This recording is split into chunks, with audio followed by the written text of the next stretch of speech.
Welcome to The Deep Dive.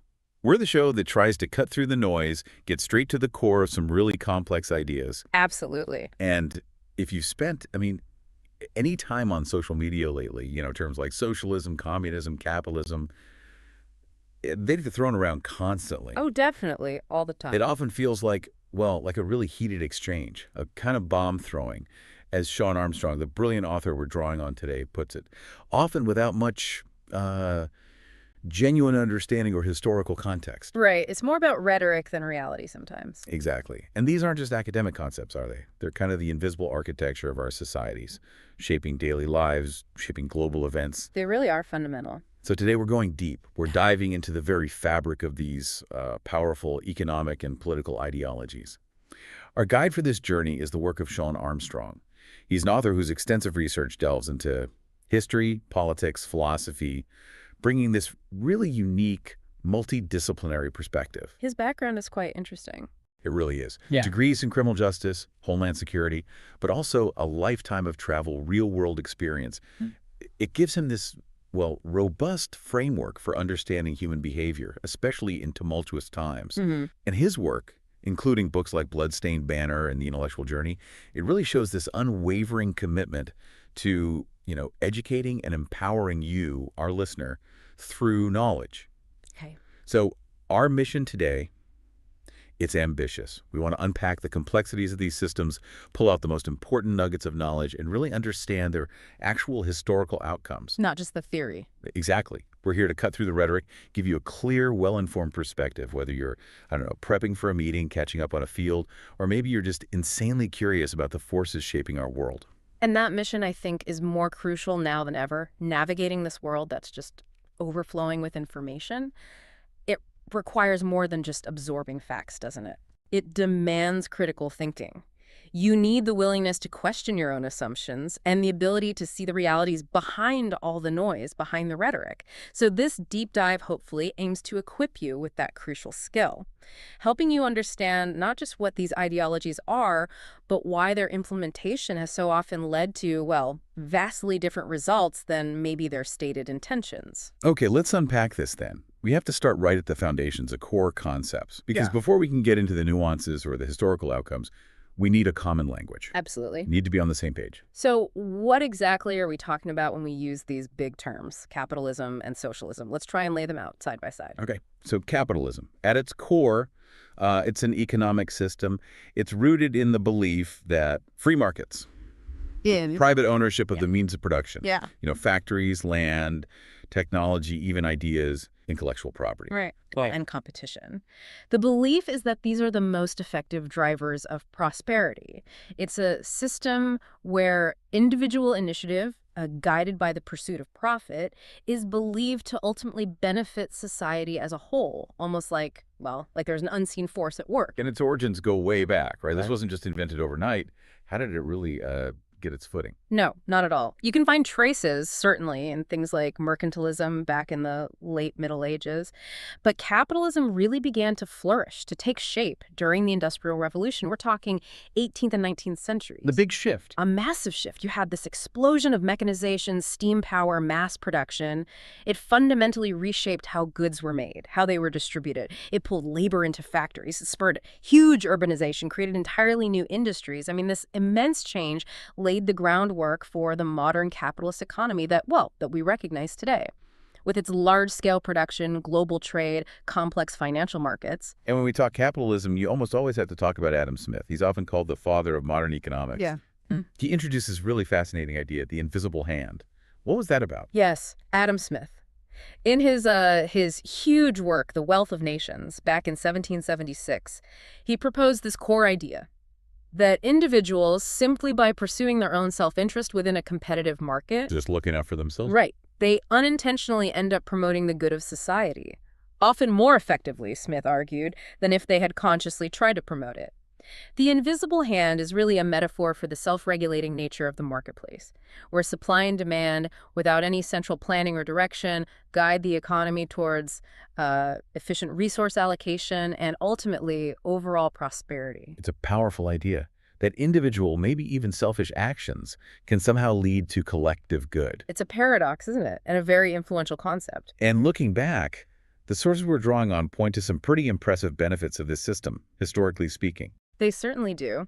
What's really remarkable about capitalism, as Sean's sources lay out, is its, well, almost unparalleled ability to innovate and expand. It's a system that kind of paradoxically harnesses individual self-interest to drive a collective prosperity. It churns out new solutions, new industries at a speed that, frankly, no other system has really matched. Can you give some examples? Sure. Think about the huge leaps in technology, from, say, the invention of the steam engine that powered the first factories, right up to the creation of the internet, the rise of Silicon Valley giants like Apple, Samsung. These advancements, mostly born out of competitive markets and private investment, they haven't just created new products. They've transformed entire societies, driven rapid economic development, and led to really significant increases in living standards across large parts of the globe. And it creates jobs, too, right? That's a key argument. A fundamental point.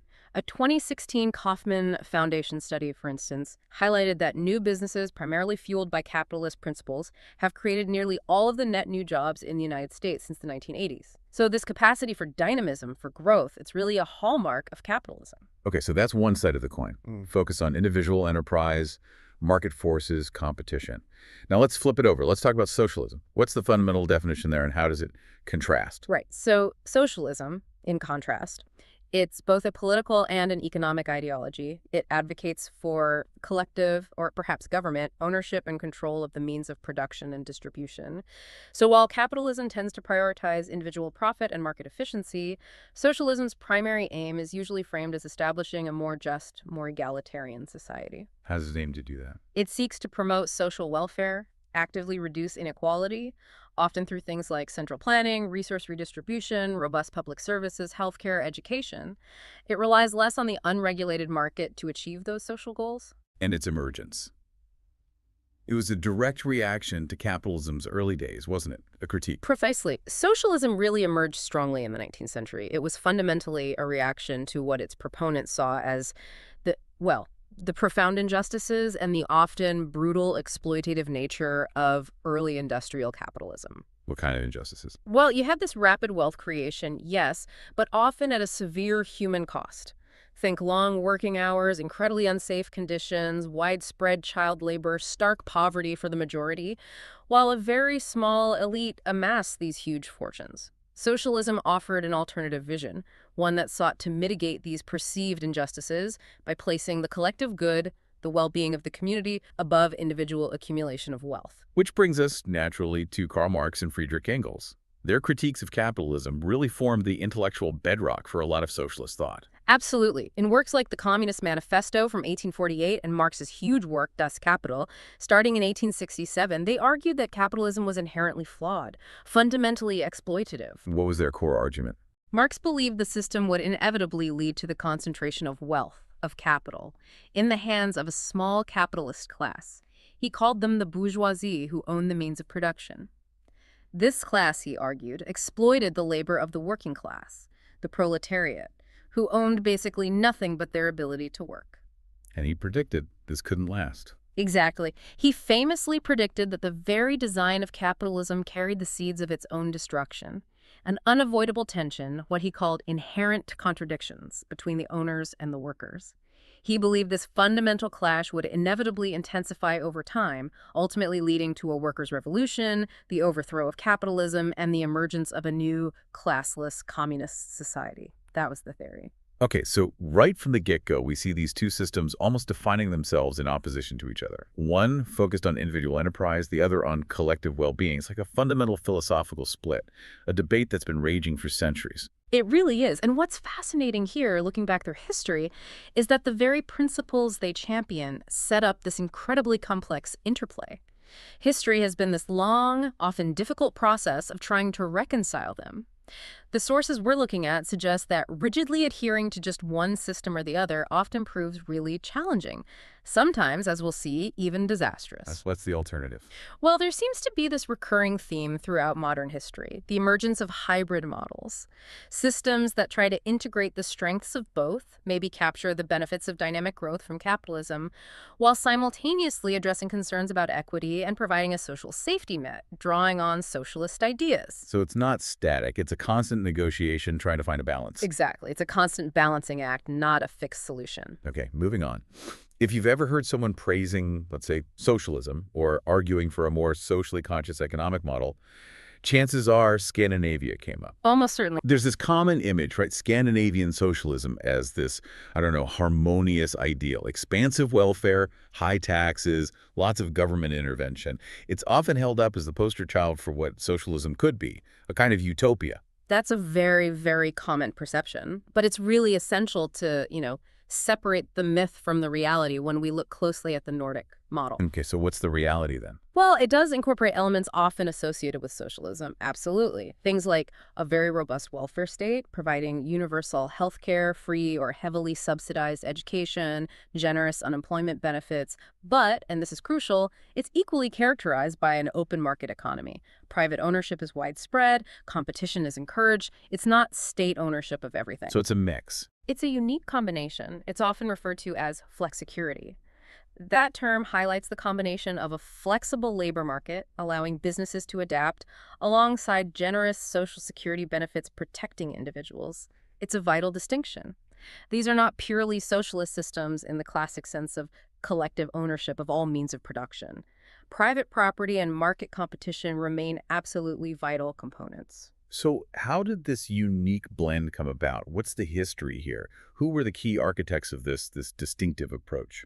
Well, the origins really go back to the early 20th century. You had powerful social democratic movements pushing hard for social justice and equality.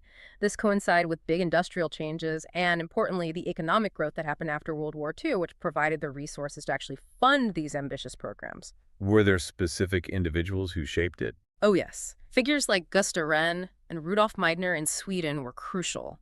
They developed what became known as the Rehn-Meidner model back in the 1950s. This policy framework aimed for full employment and economic stability, balancing wage restraint by unions with active government policies to retrain and relocate workers. That became a hallmark of the model. And leaders like Tage Erlander, who was Sweden's prime minister for an incredible 23 years, he was instrumental in rolling out comprehensive welfare reforms, universal health care, free education, generous social security, really solidifying that social safety net. And there was another key figure, Olof Palme, who seems to embody this hybrid vision. How did his leadership influence this model? Indeed. Olof Palme, Prime Minister of Sweden through much of the 60s, 70s, and again in the 80s, he publicly advocated for democratic socialism. He used the term, yet he was incredibly pragmatic. He understood the need to maintain a strong, competitive economy. So, theory and practice. Exactly. While pushing for expansive social programs and greater equality, he also implemented policies that strongly supported a competitive market economy. His goal was a fair society, reducing inequality, ensuring social provisions, but deliberately maintaining a capitalist framework that fostered innovation and growth. It really illustrates that their comprehensive social policies don't equate to a fully socialist state where the government owns all the industries. The sources are very clear. Private ownership, robust competition, market mechanisms remain vital. Okay, so we have this unique blend, market dynamism, social protection. What have the outcomes been? Are these societies really as successful and harmonious as their image often suggests? Well, there are certainly many impressive positive results, no question. These countries consistently boast high levels of economic equality, very low poverty rates compared to many other developed nations, and really strong health and education indicators. They're often the envy of the world in those areas. Like Sweden. Sweden's a good example. Through its progressive taxation and comprehensive social services, it has achieved significantly lower income inequality than many traditionally capitalist countries. That's backed up by research, like Wilkinson and Pickett's work back in 2009. And consistently, these Nordic nations rank exceptionally high on global happiness indices, like the World Happiness Report from 2023. This suggests a high degree of social well-being, trust in institutions, overall citizen satisfaction. So the model does seem to deliver on many of its promises. That sounds pretty ideal. But what about the downsides, the criticisms? Because as we keep saying, no system is perfect. There are always trade-offs. That's absolutely right. And there are criticisms. One major point is that the very high taxes needed to support such an expansive welfare state can potentially stifle economic growth. How so? Well, the argument goes, high taxes might discourage individual entrepreneurial efforts, reduce incentives for risk-taking, maybe make it harder for businesses to invest and expand. For example, while innovation is certainly strong in the Nordics, there's a debate about whether some of the truly huge, disruptive, global tech giants emerge from these highly regulated environments as readily as they might from, say, Silicon Valley, which has a different tax and regulatory structure. And regulation itself can be a burden. It can be. There's concern about the regulatory burden. Some studies, like one by Bowman in 2017, suggest that Sweden's complex regulatory environment, despite its reputation for innovation, can sometimes stifle small and new businesses, make it harder to get started or navigate the system. What about competitiveness on the global stage? Does the safety net make them less agile? Maybe. That's another point of contention. Researchers like Michette back in 2015 suggested that very extensive social protection policies, while beneficial domestically, might hinder the competitiveness of Nordic economies in an era of intense globalization, particularly if labor costs become significantly higher than in other competing nations. And does the generosity of the system create dependency? That's the other classic argument, that a very generous welfare state funded by high taxes could potentially promote a degree of dependence on government support, maybe reducing individual initiative, or that dynamism that's seen as essential for truly disruptive innovation or rapid adaptation to global economic shifts. So it's a constant balancing act, security versus dynamism. Exactly, a perpetual balancing act. So what this discussion really highlights for you, the listener, is that these simplistic categories, socialist, capitalist, often miss the mark entirely. They really do. The Nordic model challenges us to move beyond those black and white labels. It shows how nations adapt, how they blend ideologies, constantly navigating that really delicate balance between collective well-being and individual economic dynamism. It's not about picking a team. It's about finding a complex equilibrium that works, or maybe mostly works, for a particular society at a particular time. Well said. Let's shift gears now. Let's talk about what happens when that balance is lost, when the pendulum swings perhaps too far towards centralized control. Let's look at the perils of central planning and suppressed competition. Now, proponents of centrally planned economies, they often argue that these systems do offer some distinct advantages, particularly when it comes to mobilizing resources quickly. They do make that case. Advocates often point to the, frankly, impressive ability of central planning to marshal resources incredibly quickly for huge, large-scale projects, especially during times of national crisis, like war. For example, Well, a classic example is the Soviet Union during World War II. Its command economy demonstrated an astounding capacity to convert its entire economic output to war production, becoming an industrial powerhouse almost overnight, as Robert Conquest noted.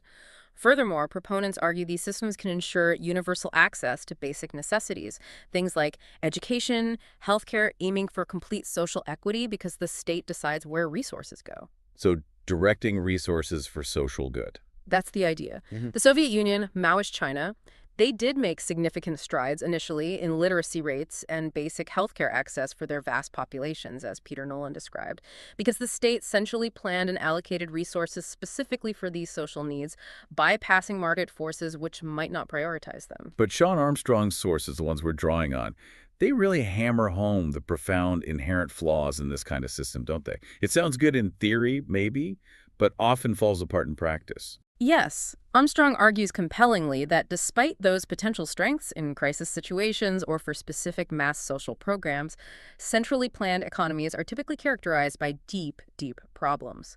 Things like bureaucratic rigidity, just layers and layers of slow-moving bureaucracy, a pervasive lack of competition, and crucially, an inadequate responsiveness to diverse consumer demand. Can you imagine trying to plan everything? Exactly. Imagine a single colossal committee trying to predict and plan every single product, every service for an entire nation. it inevitably leads to profound inefficiencies. Like what? Production quotas are often met by prioritizing quantity over quality. You get chronic shortages of essential goods people actually want, while warehouses fill up with other things nobody needs. And there's very little incentive for genuine innovation or improvement.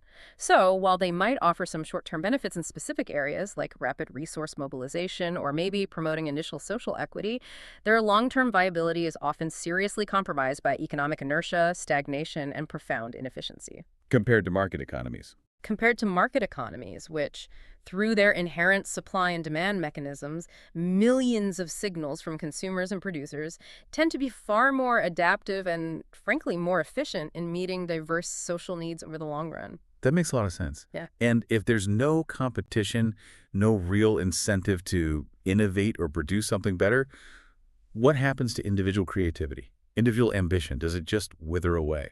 This is a really critical point, and one the sources emphasize strongly. The socialist emphasis on collective ownership and central planning is in sharp contrast to capitalist principles of individual enterprise in competitive markets. The major criticism here is that this fundamental lack of competition tends to stifle individual creativity and ambition. How so? Well, in economies like the Soviet Union, for example, where the state exercised near total control over production and innovation, uniformity was heavily favored over groundbreaking invention. Why would an individual spend years developing a brilliant new technology or a better way of doing things if the state would likely just appropriate it, offer minimal personal reward, and probably prioritize its own slow bureaucratic processes over speed and efficiency? The incentive structure is just completely different. So innovators just don't bother. Or maybe they find other ways under the radar. Often, yes, the incentive structure is profoundly distorted. Joseph Schumpeter, a famous economist, argued way back in 1942 that innovation thrives precisely because of competition. That constant pressure to create new markets, new products, new methods, what he called creative destruction, is what drives progress. The sources suggest that the lack of market competition under socialism could lead to widespread stagnation, partly because potential innovators might be severely discouraged. Lack of direct financial rewards, lack of personal recognition, lack of freedom to pursue their own vision, it all adds up. The source even mentioned French bureaucracy as an example. Yes, though perhaps more broadly, it's used as an example of how overly stifling regulatory environments, even within generally capitalist systems, can undermine entrepreneurship if taken to an extreme. When you scale that up to total state control, the effect is magnified enormously. The human spirit of ambition, when denied constructive outlets, either tends to wane or it finds unofficial, often less productive, channels like black markets or finding ways to work the system. That's a really powerful dichotomy, isn't it? On one hand, you can argue theoretically that a socialist safety net frees people from economic worry, maybe allowing creativity not driven by profit. That's the theoretical argument, yes. But on the other hand, the historical reality seems to be that the centrally controlled nature often ends up stifling that very individual initiative, leading to stagnation and erosion of ambition. It's a complex trade-off, and the historical record highlights this tension so vividly. Exactly. It forces us to ask some fundamental questions. What truly motivates human ingenuity? Is it the carrot, the promise of reward, the stick, the fear of failure? Or is it simply the freedom to create and pursue an idea? The experience of centrally planned economies strongly suggests that when the profit motive and competitive pressures are entirely removed, the engine of innovation often sputters, sometimes grinds to a halt. And that impacts not just abstract economic growth, but the overall dynamism and quality of life within that society. So what this discussion really brings home for you, the listener, is that it raises this crucial question about the delicate balance between stability and progress. How much control is too much when it comes to human ingenuity and economic vitality? It forces us to consider the incentives that truly drive human innovation and fulfillment, and what happens when those incentives are fundamentally misaligned, perhaps, with basic human nature. A critical question indeed. Okay, now let's turn to the practical outcomes, because this is where theory really crashes into reality. While the ideals of socialism and communism often aspire to equality, collective happiness, maybe even a kind of utopia, Sean Armstrong's sources reveal that the practical implementation, the way these ideas were actually put into practice, frequently led to profoundly different and often deeply tragic outcomes. Yes. If we connect this to the bigger picture, what we unfortunately see is a recurring, deeply sobering pattern. These utopian visions, however well-intentioned initially, collided head-on with the complex realities of human nature, things like ambition, power, tribalism, and the dynamics of consolidating state power. And this collision, time and again, led to widespread authoritarianism, political repression, and staggering human costs. It's a stark, often brutal look at the gap between the noble aspirations of theory and the harsh realities of practice when absolute power is involved. Let's start with the Soviet Union. It really became a kind of blueprint, didn't it, for this kind of total state control. What happened after Lenin took power? How did his initial policies unfold? Well, Vladimir Lenin adapted Marxist theory, creating what we call Leninism, emphasizing the absolute need for a disciplined, elite vanguard party to lead the revolution and then run the state. Following the 1917 Russian Revolution, which initially had broad popular support for overthrowing the oppressive Tsarist regime, things changed very quickly. It rapidly led to the establishment of a one-party state, ruthlessly suppressing all opposition. And his economic policies. His initial economic policy, implemented during the brutal Civil War, was called war communism. This involved the forced nationalization of basically all industry, the complete abolition of private trade, and the ruthless requisitioning of agricultural produce from peasants, essentially seizing grain by force to feed the Red Army in the cities. How did that work out? Catastrophically. While intended to serve a wartime purpose, it resulted in severe economic chaos, widespread famine, and immense popular discontent. Peasants fiercely resisted the forced seizure of their grain, leading to uprisings. Daily life became an absolute struggle for survival, marked by rationing, burgeoning black markets, and just a pervasive atmosphere of scarcity and fear. So it clearly wasn't working. Yeah. Lenin had to pivot pretty dramatically, didn't he? He did. Recognizing the catastrophic economic failure and the very real threat of peasant revolts overthrowing his regime, Lenin introduced the new economic policy, the NEP, in 1921. This was a pragmatic, though he stressed temporary, retreat from pure socialist principles. It allowed for limited private enterprise, especially in agriculture and small-scale trade. It replaced forced grain requisitioning with a tax paid in kind, which was much more manageable for peasants. Did it help? Remarkably so. The NEP revitalized the Soviet economy surprisingly quickly and helped regain a degree of popular support, or at least quell outright rebellion. And interestingly, demonstrating a stark pragmatism, the NEP even involved accepting aid and trade deals with capitalist countries like the US and Britain to stimulate recovery, a flexibility that would vanish completely under his successor. And then came Stalin. Joseph? Stalin, who really cemented that authoritarian trajectory and ushered in an era of, well, unprecedented terror and human suffering.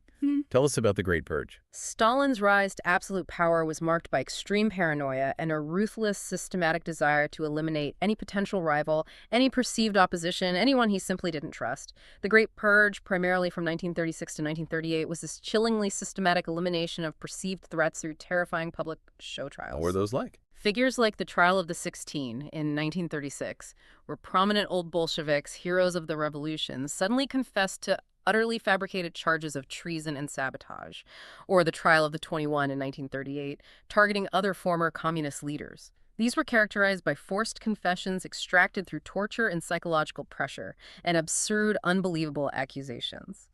Estimates suggest around 1.5 million people were arrested just during this period. Hundreds of thousands, including top military officers, intellectuals, scientists, party officials, ordinary citizens, were executed outright or sent to die in labor camps.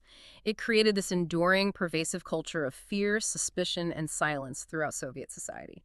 Nobody felt safe. And a core instrument of that terror, perhaps the most infamous symbol, was the Gulag system. Yes, the Gulag. It wasn't just one camp, it was a vast, sprawling network of forced labor camps spread across the entire Soviet Union, administered by a dedicated government agency. As documented so powerfully and painstakingly by Alexander Solzhenitsyn in the Gulag Archipelago, based on his own horrific experiences and the testimonies of hundreds of other survivors, it served not just as a tool for suppressing dissent, but as a means of reinforcing the state's absolute authority through brutal physical and psychological torment. What was life like in the Gulag? Prisoners, many of them completely innocent of any real crime, were subjected to grueling forced labor in extreme conditions, logging in Siberia, mining in the Arctic, digging canals by hand with minimal food, inadequate clothing, virtually no medical care. Disease, starvation, and exhaustion were rampant. Solzhenitsyn's accounts reveal this systemic dehumanization. Individuals were stripped of their names, their dignity, their autonomy. And the system deliberately worked to erode communal bonds, fostering mistrust and atomization among prisoners to prevent any form of collective resistance.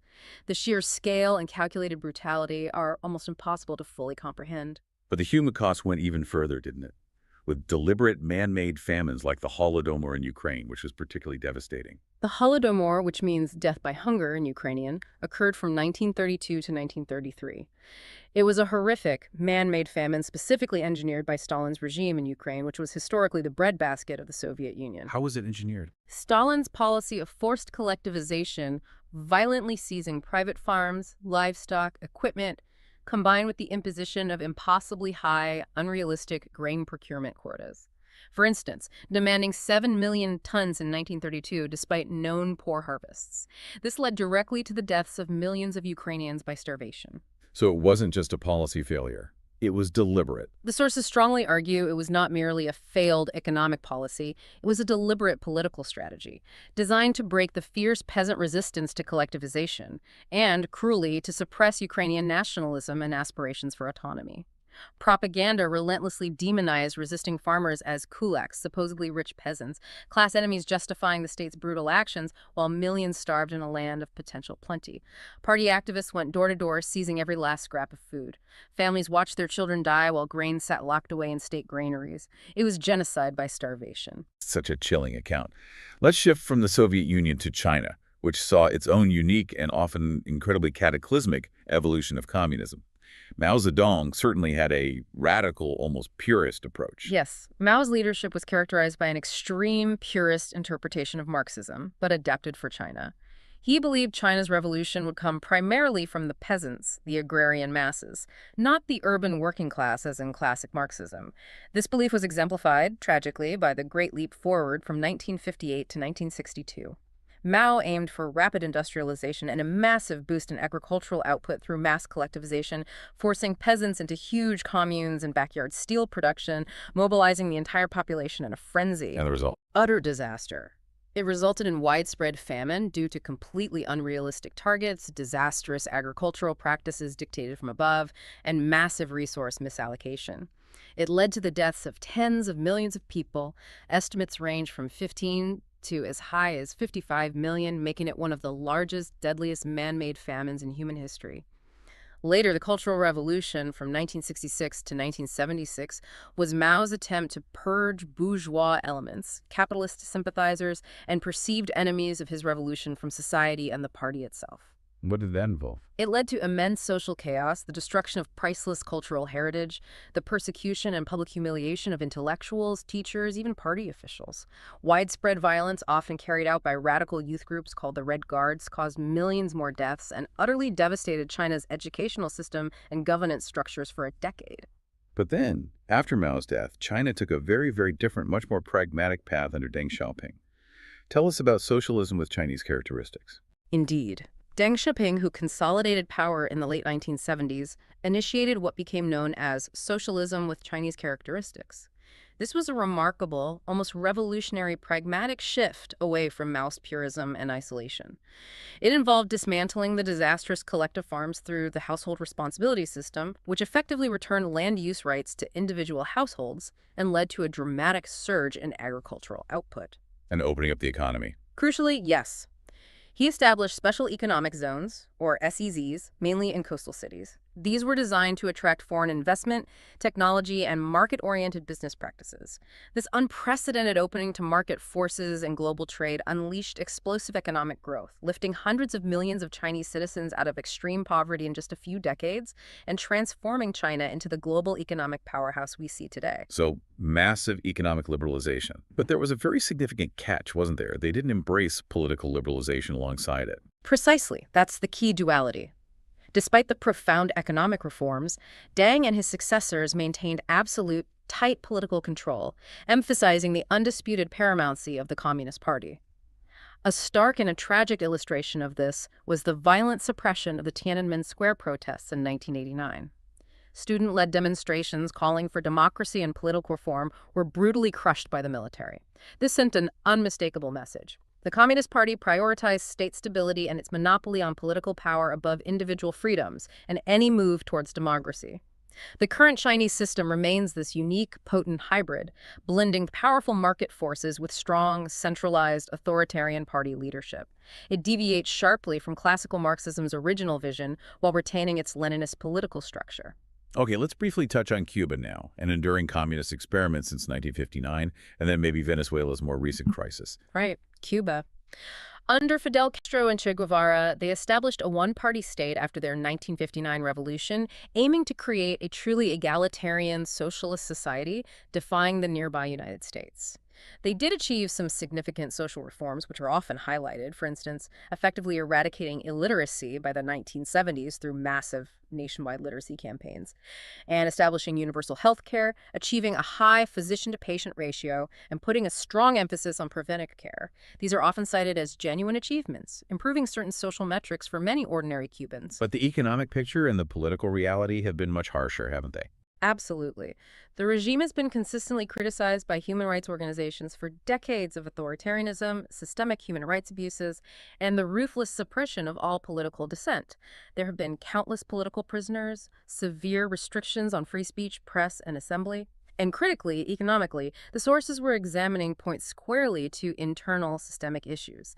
Things like the inherent rigidities of central planning, a profound lack of market incentives to boost productivity or innovation, chronic misallocation of resources by the state, and deep-seated inefficiencies, Too. leading to persistent shortages of basic goods, rampant inflation, the need for rationing, and the growth of pervasive black markets for everyday necessities. These issues are presented in the sources as fundamental flaws of the centrally planned system itself, not solely attributable to the long-standing U.S. economic embargo, although the embargo certainly exacerbated the problems and, conveniently for the regime, provided a constant external scapegoat for its own economic failures. And a more recent and truly tragic example of socialist policies leading to crisis is Venezuela. Yes, Venezuela provides a sobering contemporary case study. The profound economic instability and deep-seated inequality that existed in late 20th century Venezuela created fertile ground for Hugo Chávez's populist Bolivarian revolution, starting in 1999. Initially, fueled by soaring global oil prices, Venezuela has the world's largest proven oil reserves. There were some temporary successes. Chávez used oil revenues to fund social programs, known as millones, which did reduce poverty rates and improve access to healthcare for a time. But it wasn't sustainable. Not at all. There was an extreme over-reliance on oil revenue, a failure to diversify the economy, combined with increasing government centralization, nationalization of industries, price controls, and populist spending under Chávez and his successor, Nicolás Maduro.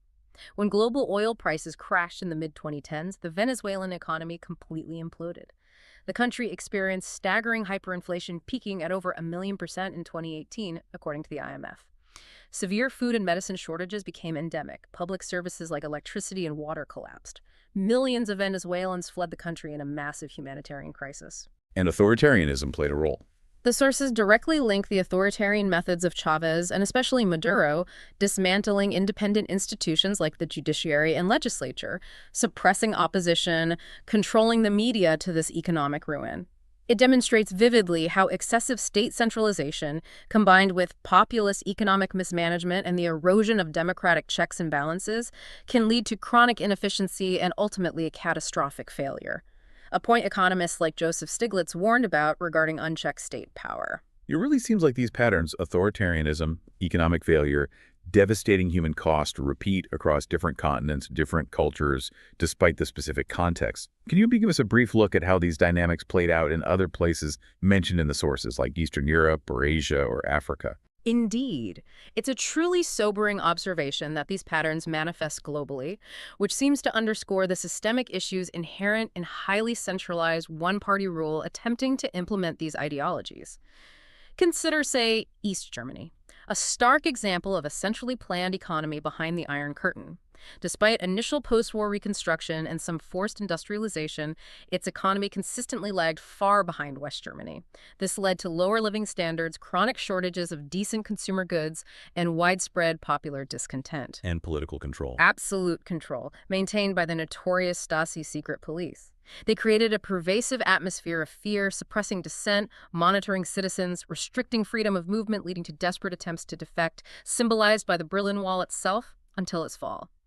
Or think about Cambodia under the Khmer Rouge regime led by Pol Pot. This was a terrifying example of ideological purity taken to its absolute genocidal extreme. What did they try to do? From 1975 to 1979, they attempted to create a radical instant agrarian socialist utopia. They forcibly evacuated entire cities, abolished money and private property, destroyed temples and schools, and systematically targeted intellectuals, ethnic minorities, former officials, anyone with an education, even people who wore glasses, deeming them bourgeois enemies. This fanatical pursuit of an idealized classless society led directly to the infamous killing fields, where an estimated 1.5 to 2 million people, nearly a quarter of Cambodia's entire population at the time, died from execution, forced labor until death, starvation, and lack of any medical care. It's a horrific testament to how unchecked ideological power can descend into unimaginable brutality. And examples in Africa, too. Yes. Ethiopia, under the Derg military junta, which seized power in 1974, also adopted a Marxist-Leninist ideology, backed by the Soviet Union. They implemented forced collectivization and widespread nationalization. This led to severe economic dislocation and directly contributed to the devastating famines of the 1980s that shocked the world. The regime's oppressive tactics, political purges, the Red Terror, and reliance on military solutions resulted in widespread human suffering and prolonged bloody civil conflict. These varied examples across Europe, Asia, Africa really highlight a tragically consistent pattern. The consolidation of absolute power in the hands of a party or dictator, the systematic suppression of individual liberty and dissent, and profound economic mismanagement often prove to be the devastating intertwined byproducts when these specific ideological implementations take root. It's a truly, truly sobering picture. And then there are the numbers, the attempt to quantify the human cost. The Black Book of Communism, a controversial but landmark study published in 1997, estimated around 100 million deaths worldwide due to communist governments in the 20th century. Yes, that 100 million figure is widely cited and profoundly impactful. It encompasses deaths from direct state-sponsored violence, executions, massacres, deliberately engineered famines, deaths in forced labor camps like the Gulag or Laogai in China, and genocides. But it is controversial. It is important to note, as you said, that there's ongoing scholarly debate and contention regarding the precise methodology used to arrive at that number and potential political biases in such calculations. The difficulty often lies in distinguishing deaths directly caused by specific state policies versus those resulting from broader conflicts, civil wars, resistance movements, or even natural disasters that might have occurred concurrently. Attributing causality can be complex. However, even acknowledging this contention and the range of estimates, some scholars place the figure lower, maybe around 65 million, others potentially higher, up to 140 million. The core, undeniable truth remains. These regimes resulted in an unprecedented and staggering human toll, immense suffering and loss of life on a scale rarely, if ever, seen in human history. The sheer magnitude of the tragedy, regardless of the precise final number, cannot be overstated or minimized. So what this profound, often horrifying lesson from history really means for you, the listener, is that it serves as a stark, vital reminder that the pursuit of ideological purity, no matter how noble its stated initial intentions, equality, justice, utopia, can lead to absolutely devastating human consequences if it ignores practical realities, dismisses individual liberties, and allows power to become dangerously centralized and unchecked. It really compels us to critically examine not just the goals, but the methods used to achieve an ideal, and the profound human cost when power corrupts, as it so often seems to do. A crucial lesson indeed. Okay, so now let's turn our attention back to the other side of the coin. If we've looked critically at the perils of communism and centrally planned socialism as they played out historically, we must also critically examine capitalism. The invisible hand might have its undeniable upsides in terms of innovation and wealth creation, but it also casts a long shadow. It's essential to understand the inherent weaknesses and contradictions that Sean's sources also highlight. Absolutely. And one of its most frequently cited, most visible inherent weaknesses is the tendency towards pervasive income inequality. The market, just operating on its own logic of competition and profit, does not automatically ensure a fair or equitable distribution of wealth. On the contrary, its competitive nature often leads to significant disparities. And if these disparities become too extreme and are left unchecked, they can cause profound social unrest, political instability, and even economic instability. Like the Great Depression. The Great Depression in the United States in the 1930s serves as a stark, painful historical example. It showed capitalism's vulnerability to things like unregulated financial markets, wild speculation, and subsequent collapse, leading to mass unemployment, widespread poverty, and immense social breakdown. Kindleberger wrote extensively on this.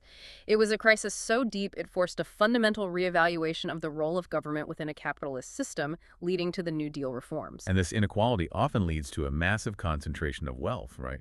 Not just income, but accumulated assets passed down through generations. Yes, that's a key dynamic.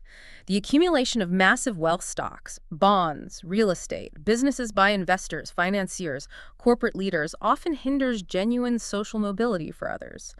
Wealthy families with their vast existing capital can invest heavily in elite education, superior healthcare, access to exclusive networks for their children, effectively perpetuating a cycle of privilege that can be incredibly difficult for those starting without those advantages to break into. Is there data on this? There's stark data. An Oxfam report from 2022, for example, illustrated this global phenomenon dramatically, showing that the wealthiest 1% of the global population held more than twice as much wealth as the bottom 6.9 billion people combined. This creates a deeply skewed economic landscape where opportunities are far from equal and systemic advantages tend to compound over generations, making the idea of a level playing field seem, well, quite distant for many. And essential services, things like healthcare and education, which many people view as fundamental human rights, they can become commercialized under capitalism, sometimes making them inaccessible. Exactly. When vital services like healthcare, education, even basic housing become treated primarily as commodities to be bought and sold in the market under a purely laissez-faire capitalist framework, they inevitably become less accessible for low-income individuals and families. Instead of being seen as universal entitlements necessary for a decent life and equal opportunity, they transform into products or services where access depends heavily on one's ability to pay. This tragically perpetuates cycles of poverty, limits life chances for those who need support the most, and can create a deeply divided, two-tiered society where quality of life is directly linked to economic standing rather than inherent human dignity or need. What about the environmental impact? The relentless pursuit of profit often seems to clash with protecting the planet. That's a huge and rapidly growing concern, clearly highlighted in the sources. The relentless drive for profit maximization and economic growth inherent in the capitalist system can, and often does, lead to the overexploitation of natural resources, pollution, habitat destruction, and contribute significantly to global environmental degradation and climate change. Why does that happen? Companies, often driven by the pressures of quarterly earnings reports and maximizing shareholder value above all else, frequently prioritize short-term financial gains over long-term ecological sustainability. The environmental costs, the externalities, are often not factored into the price of goods and services, meaning society or future generations bear the burden. This has prompted growing global calls for reforms, things like carbon pricing, stricter environmental regulations, and a shift towards what's sometimes termed sustainable capitalism, or increased corporate social responsibility. Thinkers like John Elkington advocated for a triple bottom line back in 1997, urging businesses to measure their environmental and social impact alongside their financial profit. But the fundamental tension between infinite growth on a finite planet remains a critical, perhaps existential, challenge for capitalism. And all that concentrated wealth we talked about, it can translate directly into political power, can it? Creating a system that feels rigged, favoring the few. It certainly can, and this is a profound point raised in the sources. Wealthy individuals and large corporations often exert disproportionate influence over political processes.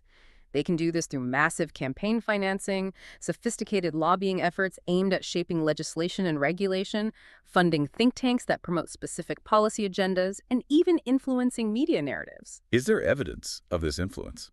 Yes. For example, the Center for Responsive Politics found that back in 2019, just the top 100 donors in the U.S. contributed nearly $1.5 billion to federal elections.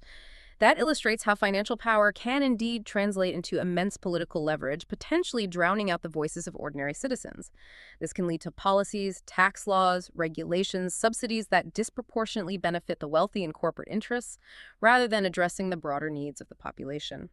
And this concentration of political influence, in turn, can seriously erode public trust in democratic institutions, fuel political cynicism, and undermine social cohesion, especially when high levels of economic inequality persist unchecked. People feel the system isn't working for them. And it even changes what our economy produces, how we consume things, creating a kind of distorted economy focused on luxury, perhaps. Yes, that's another subtle but important effect. Significant wealth concentration tends to profoundly alter consumption patterns within a society. As wealth pools at the very top, A disproportionate amount of economic activity and investment shifts towards catering to the demands of the affluent things like luxury goods, high-end services, speculative assets like fine art, or exclusive real estate. This can distort market demands and overall economic growth patterns away from meeting the basic needs and modest desires of the majority. Think about how ultra high-end real estate markets have boomed in major global cities like New York, London, or San Francisco, driving up housing prices dramatically for everyone else and effectively pushing out middle and lower income residents, creating increasingly segregated and unequal cities. It can lead to an economy that seems more focused on serving the desires of the few rather than the necessities of the broader populace. So if we look back at Marx's critiques of capitalism from the 19th century, some of his predictions almost seem, well, prophetic in light of these observations we're discussing now, especially his idea about the inevitable concentration of capital. They do resonate, remarkably so in some ways. Marx's core analysis of capitalism centered on this idea of the inevitable concentration of capital. He argued that the system's relentless drive for profit and the cutthroat competition it fosters would inherently lead to larger, more efficient, or more ruthless businesses swallowing up or driving out smaller ones. He saw this leading inexorably towards massive corporations dominating entire markets, resulting in monopolies or oligopolies where just a few giant firms control an industry. He viewed this not just as a possibility, but as an inherent, unavoidable outcome baked into the system's internal logic. And we saw elements of that maybe during the 2008 financial crisis, that whole too big to fail concept. Absolutely. The lead up to the 2008 global financial crisis saw a massive consolidation within the financial sector itself. A handful of colossal institutions, huge banks like JP Morgan Chase, Bank of America, Citigroup, and others became so dominant, so interconnected globally, that their potential failure was deemed a catastrophic systemic risk to the entire global economy. This forced governments into massive bailouts using taxpayer money. This concentration of power and the immense systemic risk it created aligns strikingly with Marx's predictions about capital concentration. And it's worth noting this was facilitated in part by a preceding era of deregulation, notably the repeal of the Glass-Steagall Act in the U.S. in 1999, which had previously separated commercial and investment banking and arguably allowed these financial behemoths to grow unchecked. That crisis was a moment that really underscored the vulnerability of an economy dominated by a few massive interconnected entities. What about Marx's concept of alienation? Does that still hold water today, do you think? Does it resonate? Marx posited that under industrial capitalism, workers become estranged or alienated in several key ways. He argued they're alienated from the process of their labor, which feels controlled by someone else and often repetitive or meaningless. They're alienated from the product of their labor, which they don't own and often have no connection to. They can be alienated from their fellow workers due to competition or the structure of the workplace. And ultimately, he argued, they become alienated from their own human potential, their creativity, their ability to find self-fulfillment through work. This concept suggests that rather than finding meaning and self-expression, work can become a fundamentally dehumanizing experience when it's organized solely around profit maximization for others, reducing individuals to mere cogs in a vast impersonal machine. And yes, I think this idea continues to resonate very strongly in contemporary discussions about job satisfaction, workplace stress, burnout, the search for meaningful work, and the gig economy in modern capitalist societies. Many people still feel that sense of disconnect or lack of control over their working lives. So societies are clearly grappling with these deep-seated inequalities, these inherent contradictions within capitalism. How do they try to address them? What are some of the policy proposals and innovative solutions that Sean's sources highlight as ways to mitigate these downsides? Well, governments often turn to various forms of intervention and redistribution as key tools. Progressive taxation is a cornerstone here. The principle that those with higher incomes should pay a larger percentage of their income in taxes. The goal is twofold: to redistribute wealth more equitably downwards, and to generate revenue to fund public services that benefit everyone. This approach has deep historical roots, for instance, in policies like Franklin D. Roosevelt's New Deal tax reforms in the U.S. during the Great Depression, which explicitly aimed at reducing the vast wealth disparities of that era. And modern data from organizations like the OECD consistently shows that countries with more progressive tax systems tend to have significantly lower levels of income inequality. And building robust social safety nets is part of that too. Absolutely essential. Social protection programs, things like unemployment benefits, Social Security for the elderly and disabled, Public assistance for low-income families are crucial support systems. They aim to promote economic stability for individuals and families and provide a basic standard of living, cushioning the blows from economic downturns or personal misfortunes like illness or job loss. While these programs sometimes face criticisms about creating dependency or disincentivizing work, their role in reducing poverty, promoting social cohesion, and providing a crucial safety net in market economies is widely acknowledged. Are there newer ideas being discussed? Yes, there's growing interest in concepts like universal basic income or UBI. The idea here is that all citizens would receive a regular, unconditional income from the government, regardless of their employment status. It's proposed as potentially a broader safety net, a way to simplify complex existing welfare systems, and perhaps a necessary response to potential job displacement caused by increasing automation and artificial intelligence. And, naturally, increased public investment in high-quality, accessible public services, particularly education and healthcare, is seen as vital. The idea is to help bridge the gaps created by wealth inequality, ensuring that opportunities in life aren't solely determined by the circumstances of one's birth or family wealth. But it's not just about government intervention, is it? The sources mention other models, ways to perhaps blend capitalist efficiency with greater equity from within the system. Indeed. We see innovative models emerging or being rediscovered. For instance, cooperative capitalism, promoting worker cooperatives where employees collectively own the business, participate directly in decision-making, and share in the profits. Economists like Richard Wolff argue forcefully that these cooperatives represent a viable democratic alternative to traditional hierarchical corporations. They potentially offer a way to promote equality and worker empowerment while still operating effectively within a competitive market, leveraging market principles but distributing the rewards more broadly. It's about democratizing the workplace itself. And what about philanthropy? Can the wealth generated by capitalism be channeled back for social good? Paradoxically, yes. Massive wealth creation, even with its associated inequalities, can also contribute significantly to societal benefit through large-scale philanthropy. We see prominent examples like the Bill and Melinda Gates Foundation, which has made enormous contributions to global health initiatives, disease eradication, and education, demonstrating how vast amounts of accumulated private capital can be deliberately directed towards tackling huge global social problems.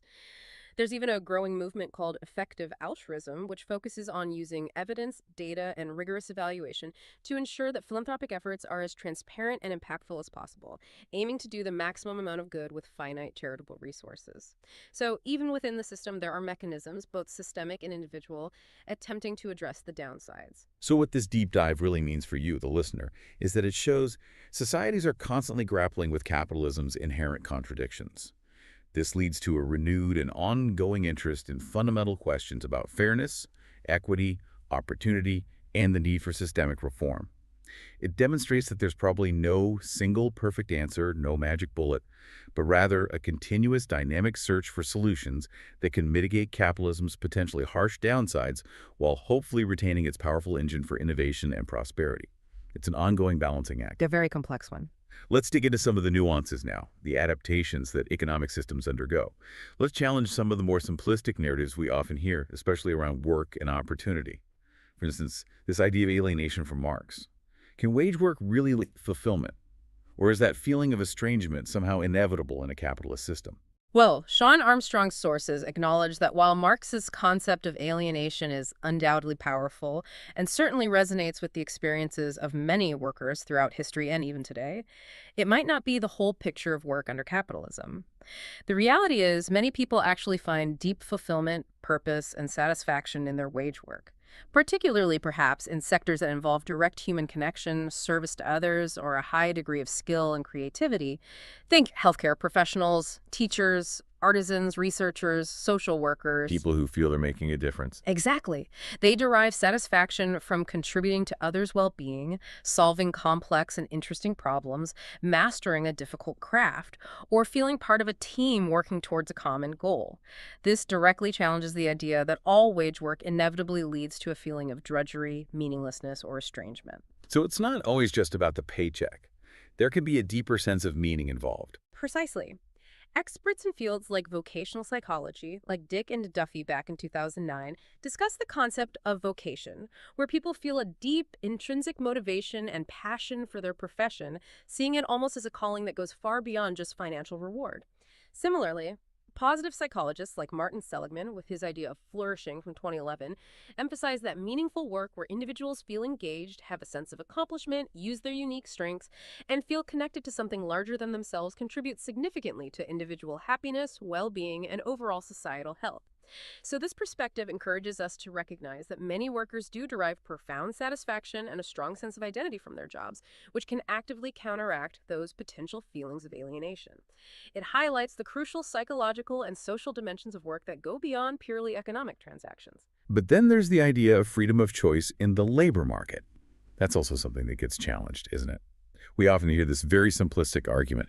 If you don't like your job, just leave and find another one. It's as if everyone has infinite, easy options. Yes, that view often significantly underestimates the harsh realities and the structural constraints that many workers face.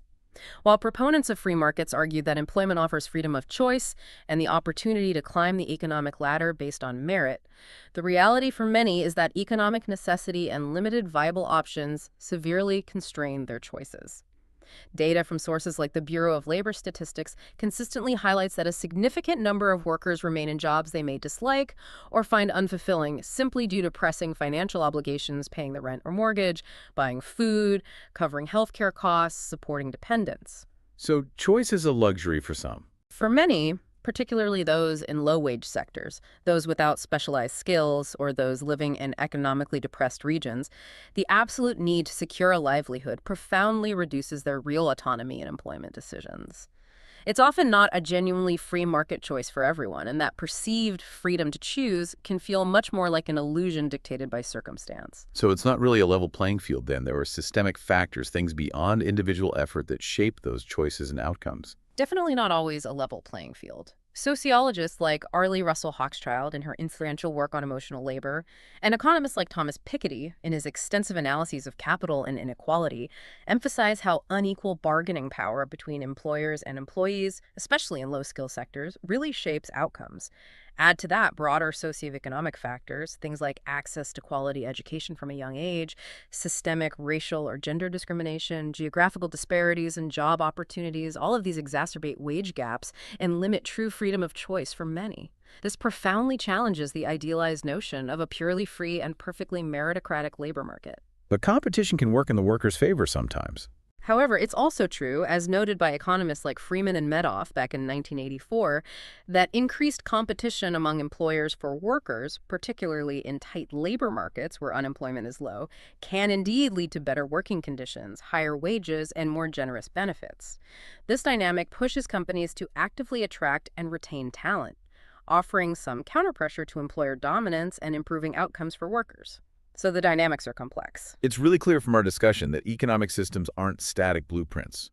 They're constantly evolving, adapting, changing over time in response to crises, social pressures, technological shifts. That's an absolutely crucial takeaway. Many countries, especially in the decades following the immense disruptions of World War II, didn't simply choose one extreme, rigid, laissez-faire capitalism or fully centralized socialism. Instead, they pragmatically adopted various forms of mixed economic models. They successfully combined core elements of capitalism, like private enterprise, market competition, price signals, with significant elements often associated with socialism, like robust welfare states providing social insurance, government regulation of key industries, and active fiscal policy to manage the economy. And this defied predictions. These adaptations effectively diverge from Marx's stark predictions of capitalism's imminent, inevitable collapse. They demonstrated a remarkable pragmatic flexibility in governance, showing that systems could evolve and reform. The modern welfare state, for instance, can be seen as a major social innovation designed to essentially humanize capitalism to provide a safety net, ensure basic standards of living, and manage some of the system's inherent instabilities and inequalities. And innovation, that engine of growth, remains deeply tied to capital in these mixed systems, right? Yes, the sources consistently reinforce the vital role of private ownership of capital and the profit motive in driving much of the innovation we see. From the transformative breakthroughs of the Industrial Revolution right up to the rapid advancements spearheaded by Silicon Valley entrepreneurs like Steve Jobs and Bill Gates, private capital, taking risks in pursuit of reward, has been an incredibly powerful engine for technological progress and new job creation. As mentioned before, new businesses, primarily fueled by private investment and entrepreneurial spirit, have consistently been the main net job creators in economies like the U.S. for decades, according to studies by groups like the Kauffman Foundation. This dynamic interplay between capital, risk-taking, market competition, and innovation remains a defining hallmark of competitive market economies, even within mixed systems. But that profit focus, as we touched on earlier, can have a significant blind spot, can it? Areas where the market, left to its own devices, simply doesn't deliver what society might actually need most. It absolutely can. That's a primary challenge. A relentless focus on profit, while driving efficiency in many areas, can systematically neglect crucial societal needs that aren't immediately or highly profitable. A classic example often cited is in pharmaceuticals. Companies might underinvest in developing less lucrative but vitally important drugs, maybe new antibiotics needed to combat growing resistance, or treatments for rare orphan diseases, or vaccines for diseases primarily affecting poor countries, because the potential market returns for these products just aren't as attractive as, say, blockbuster lifestyle drugs or treatments for chronic conditions prevalent in wealthy nations. This raises serious ethical questions about whether market-driven innovation always aligns perfectly with broader human health and societal interests. But public funding can play a role too. Critically important, yes. It's also vital to acknowledge that publicly funded research, often conducted at universities or government labs, has been absolutely fundamental to countless major technological advances with enormous social benefits. Foundational work that led to the development of the internet, GPS technology, many early vaccines, and pharmaceutical breakthroughs. Much of this originated from public investment, often filling the gaps where private capital might not have ventured due to high risk or uncertain initial returns. And what about government oversight in all of this? Regulation, is it ultimately a help or a hindrance to innovation and progress? That's the perpetual debate, isn't it? Government oversight and regulation are generally seen as necessary, even essential, for ensuring ethical business conduct, protecting consumers from harm, safeguarding public health and the environment, preventing monopolies, and maintaining overall market fairness and stability. Regulations set the rules of the game. However, the sources also consistently point out the potential downside.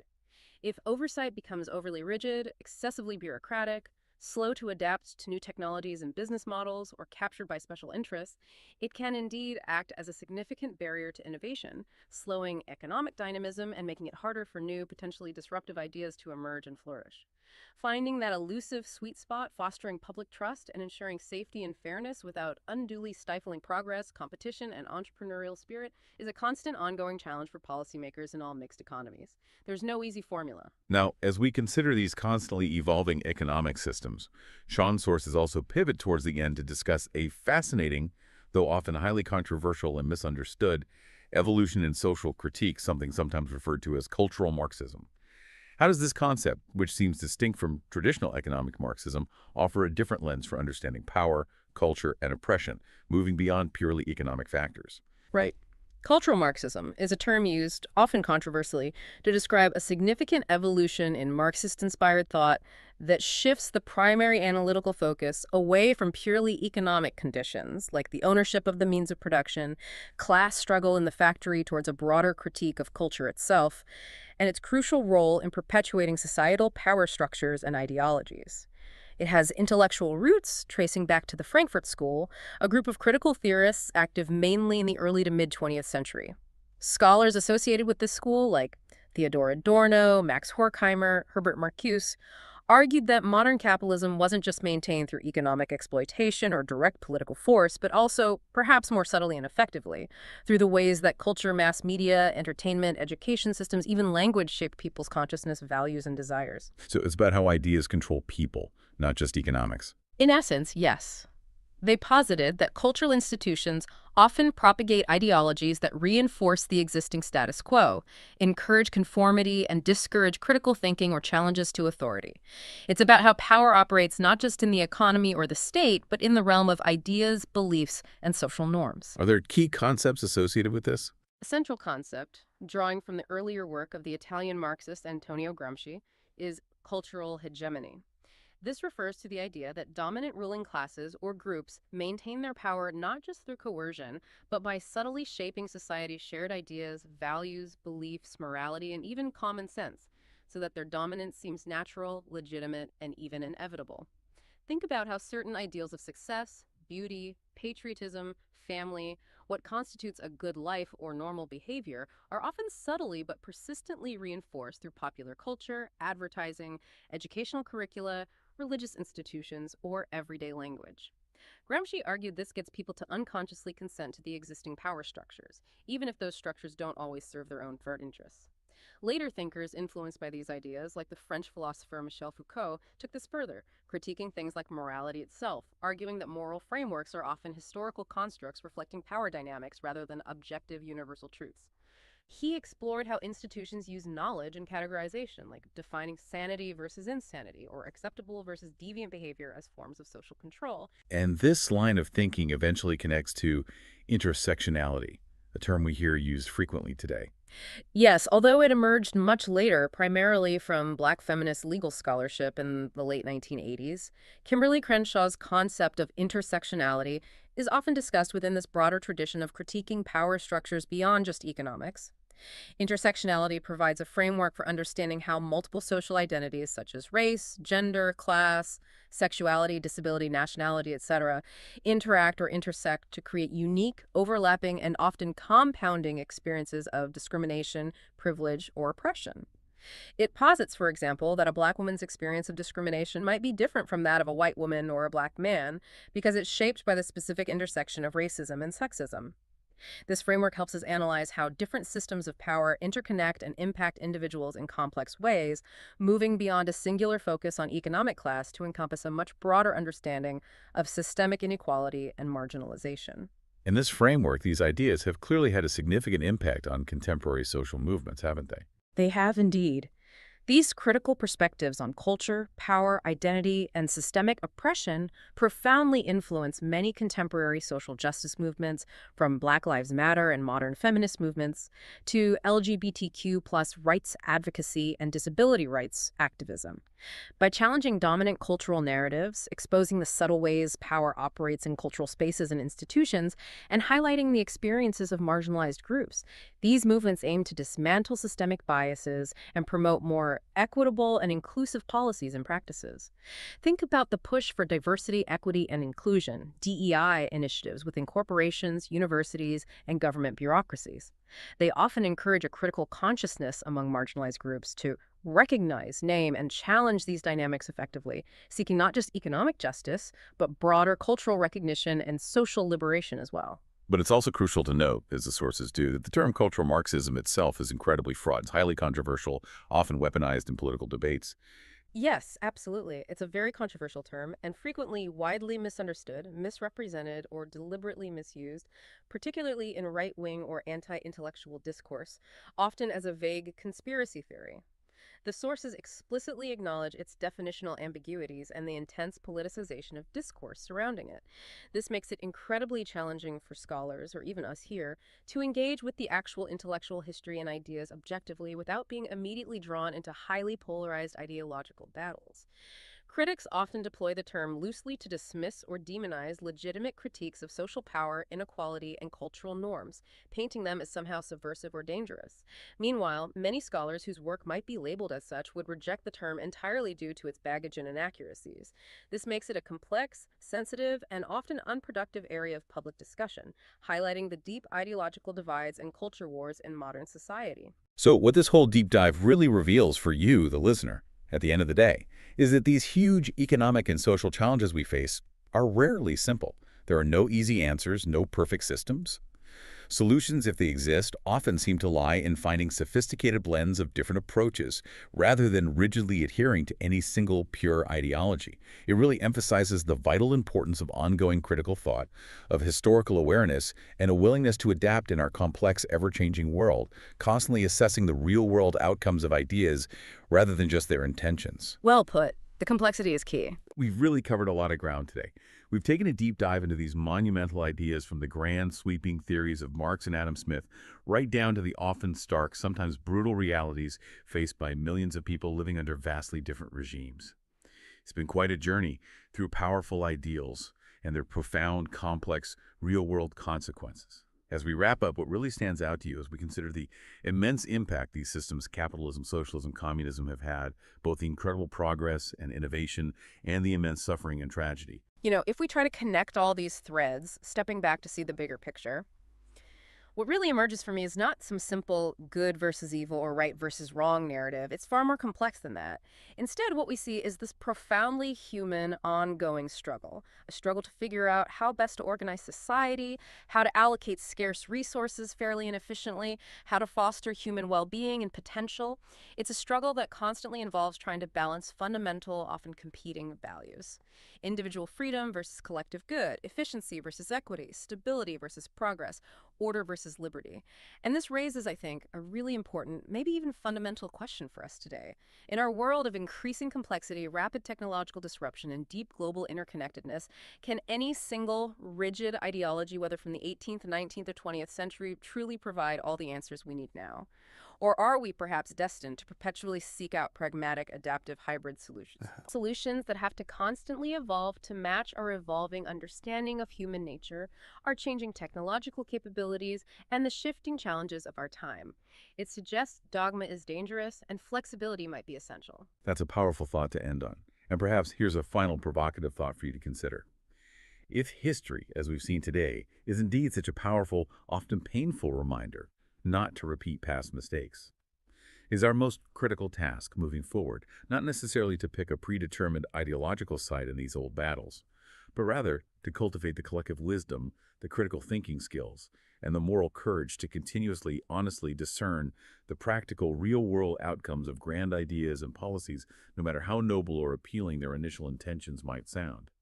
And based on that discernment, to relentlessly pursue approaches, however mixed or messy they might be, that demonstrably maximize human flourishing, dignity, and opportunity for everyone, not just for a select few. This seems to require less certainty, perhaps, and more humility, more critical thinking, and a constant willingness to learn from the past and adapt intelligently for the future.